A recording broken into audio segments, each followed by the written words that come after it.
Good morning guys, here in Kuwait, going to Suvia camping area. Ito guys yung daanan natin, the longest bridge in Kuwait.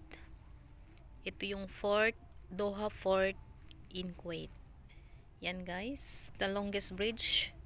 Maybe 30 minutes baybayin natin yung longest bridge here in Kuwait.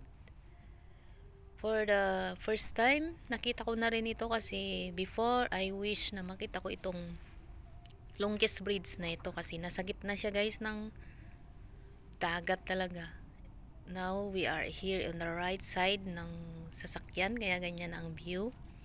Hindi tayo maka-video ng maayos kasi alam mo na right side lang tayo nakatingin kasi nandyan si bossing sa in front, kaya hindi pwedeng mag-front.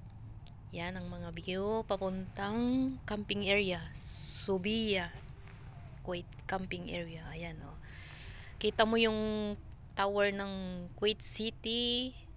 Yan oh, nasa gitna ng dagat. Then pinakalas doon yung Salmiya, yung Tower of Kuwait. Bali dalawa yan, pero yung pinakamalaki yun guys, yung sa dulo. Ang ganda ng view. Nasa gitna ka ng dagat.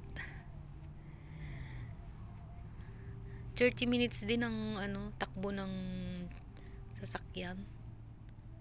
Not too much hindi pwedeng mabilisan kasi may camera. Kaya ganyan. This is the way papuntang camping area guys. Kasi winter season, ganyan sila, may camping area. Yan, kaya pa-video lang tayo. Yan ang Salmiya. Hindi kasi makita kasi hindi ko ma-zoom. Tsaka tumatakbo yung sakyan. Hindi mo talaga ma-video o ma-zoom ng maayos. Ayan o. Dito yung Kuwait.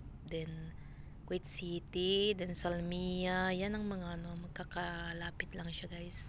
Bali yan ang pinakasentro ng Kuwait o. Nasa gitna ng dagat. Yung tower ng Kuwait is doon sa dulo. Di natin makita, kaya tamang view lang guys. While traveling 45 minutes from Sabal Nasser to Suvia from the camping area, private vehicle kasi always sinasama ko ng amo ko. Hindi pwedeng mag-isa na pumupunta dito sa desierto kasama yung driver. Alam mo na, kailangan ng right hand or left hand na katulong. Dito kasi hindi pwedeng mag-isa, hindi niya kaya. Alam mo na, medyo may edad na rin yung mama ko. Mama is, ang tawag namin dito is, mama is madam. Then yung baba is sir. Baba in Arabic, sir. Then mama is madam. Yan ang mga view. Kasi kung i-video ko yan lahat guys, i-video ko until started this bridge, 30 minutes guys, running. Yeah, i-cut lang natin. Bali, pinili ko lang yung may mga magagandang view.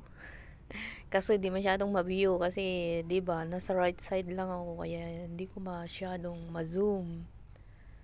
Alam mo na, pasimple-simple lang tayong mag-video. Yan. Ayan ang mga area ng Kuwait. Napakaluwang guys. Mostly ang Kuwaitis 1.3 million lang ang population dito guys.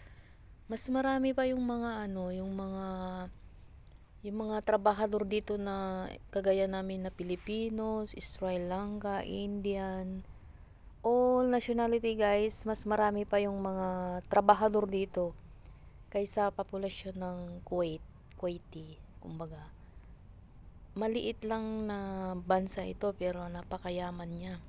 Mayaman sila sa oil, alam mo na, syempre.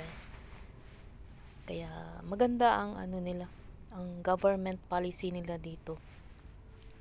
Kaya improve parts of Kuwait Sofia dito guys, camping area. Medyo malayo din. Pero no choice tayo kaya always kasi kailangan kasama ni mama, yung madam ko. Hindi pwedeng nag-iisa na nandito pumupunta. Tingnan nyo ang area. Oh.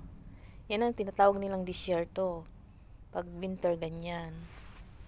Kanya-kanya silang patayo ng tent. Pero guys yan, ang camping area may bayad yan. Hindi free.